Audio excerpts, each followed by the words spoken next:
Calcutta university 2025 সালে যারা education subject BA pass এবং অনার্স পরীক্ষা দেবে তাদের জন্য কিছু ইম্পর্টেন্ট টপিক যেগুলো পড়তে পারে সাজেশন ভিত্তিক টপিক আমি আলোচনা করছি।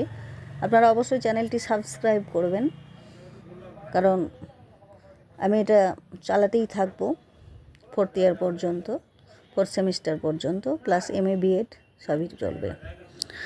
তো আমি এখন যে টপিকটা নিয়ে আলোচনা করব বিএ অনার্সের এবং জেনারেল কোর্সেই আছে, শিক্ষার লক্ষ্য, মানে শিক্ষার সামাজিক লক্ষ্য। শিক্ষার সামাজিক লক্ষ্য বলতে আমরা কি বুঝি? শিক্ষার সামাজিক লক্ষ্য বলতে বোঝায় শিক্ষা সমাজে সুনাগরিক তৈরি, সামাজিক সংহতি বৃদ্ধি, সমতা ও ন্যায় বিচার প্রচার এবং সামাজিক রীতিনীতি, মূল্যবোধ ও প্রতিষ্ঠান সম্পর্কে শিক্ষার্থীদের ধারণা তৈরি করা, যাতে তারা সমাজে ইতিবাচক অবদান রাখতে পারে। তাহলে শিক্ষার সামাজিক লক্ষ্যগুলো কি কি?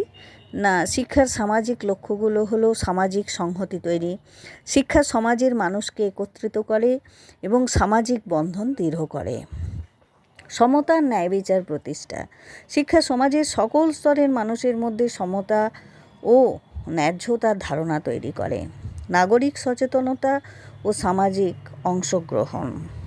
শিক্ষা শিক্ষার্থীদের সমাজে সক্রিয়ভাবে অংশগ্রহণ করতে পারে যাতে তারা এবং সামাজিক সমস্যার মোকাবিলা করতে পারে তার জন্য সাহায্য করে। সামাজিক রীতিনীতি ও মূল্যবোধের বিকাশ, শিক্ষা শিক্ষার্থীদের সামাজিক রীতিনীতি, মূল্যবোধ ও আদর্শের সাথে পরিচিত করে তোলে। সামাজিক ও জাতীয় উন্নয়ন, শিক্ষার মাধ্যমে দেশ ও সমাজের সামগ্রিক উন্নয়ন ঘটে এবং শিক্ষার্থীরা সামাজিক অগ্রগতির পথে অবদান রাখতে শেখে।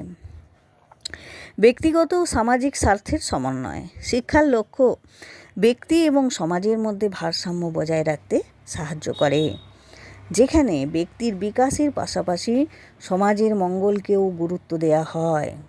সামাজিক সমস্যা সমাধান, শিক্ষা শিক্ষার্থীদের সমাজের বিভিন্ন সমস্যা সম্পর্কে সচেতন করে তোলে এবং সেগুলো সমাধানের জন্য তাদের প্রস্তুত করে।